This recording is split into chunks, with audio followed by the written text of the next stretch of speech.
Hey, folks, it's your boy, the boss of economics, back with another episode of Boss Economics World, your one-stop shop for slicing through the government's economic baloney and exposing the circus that's tanking our wallets.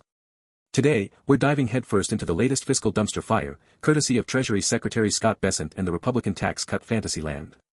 Buckle up, because this one's gonna be a wild ride of satire, stats, and straight-up savagery. Oh, bless their hearts, the Republicans are at it again, peddling their one big beautiful bill like it's some magical unicorn that'll sprinkle economic growth fairy dust and pay for itself. Treasury Secretary Scott Bessent, the former hedge fund hotshot turned Trump's fiscal cheerleader, was grilled at a House Ways and Means Committee hearing on June 11, 2025, and boy, did he squirm.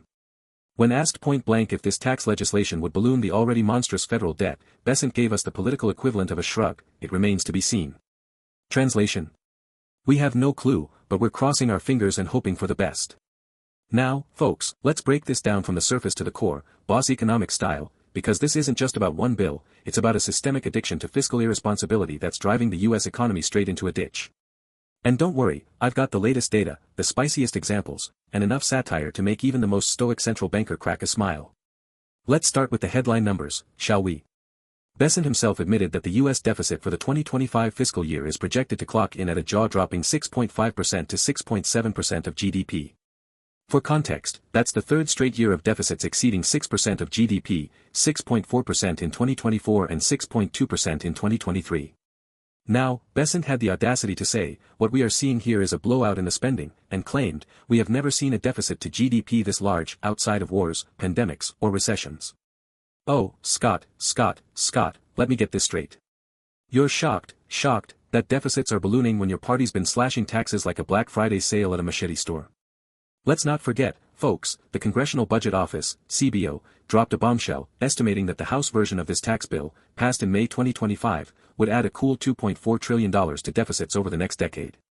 And that's without even factoring in the so-called dynamic effects like growth or debt servicing costs, which Republicans love to wave around like a get-out-of-jail-free card. But here's the kicker, Bessent and his GOP buddies keep insisting these tax cuts will pay for themselves through economic growth. Oh, honey, if I had $1 for every time a politician promised that, I'd be richer than Jeff Bezos on a good hair day. Let's look at history, shall we? The Trump tax cuts of 2017 were supposed to turbocharge the economy, but according to a 2023 report from the Tax Policy Center, they added $1.9 trillion to the national debt by 2025, with GDP growth barely budging above 2% annually. So much for that economic miracle. Now, let's peel back another layer of this economic onion and talk about the debt ceiling, the ticking time bomb that Washington loves to flirt with. Bessent warned that the so-called X date, the moment when the Treasury runs out of tricks to pay its bills under the statutory debt limit, is likely somewhere between middle to late summer of 2025. And get this, folks, he called it imprecise. Imprecise. Scott, my man, this isn't a weather forecast for a picnic, this is the full faith and credit of the United States government we're talking about. Here's the deal. The U.S. national debt is already sitting at a staggering $35.7 trillion as of October 2025 according to the U.S. Treasury Department's latest figures. That's over $1,201.2 trillion annually by 2030, surpassing spending on Social Security. But sure, let's keep pretending tax cuts will magically fix this mess. And let's not forget the political theater. Every time we approach the debt ceiling, it's the same old song and dance. Republicans demand spending cuts, Democrats cry foul, and the markets get jittery. Just look at the 2023 debt ceiling standoff. U.S. bond yields spiked, the stock market tanked 5% in a week, and S&P downgraded U.S. creditworthiness for the second time in history. But hey, Bessent's got it under control, right? I mean, the guy dismissed concerns about rising bond yields by saying, Representative Massey doesn't understand the bond market.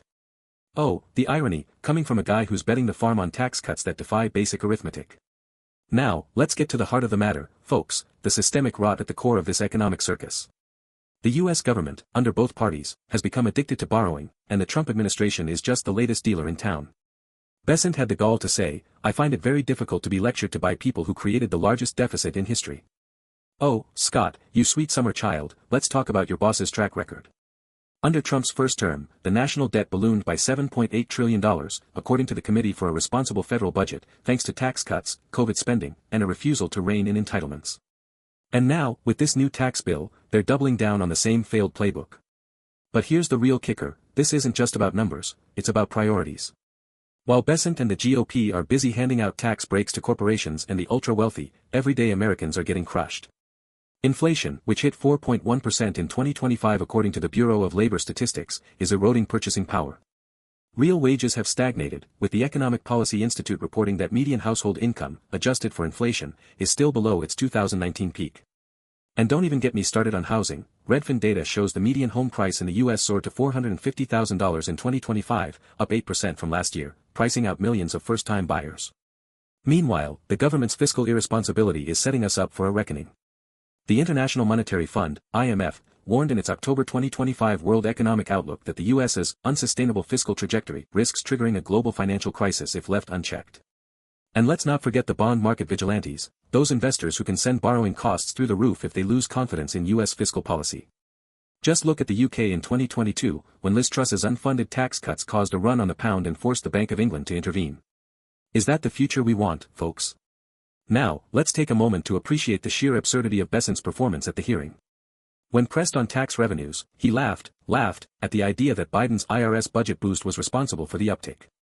Instead, he claimed it was all because he, the great Scott Bessent, discovered antiquated IRS technology when he took office.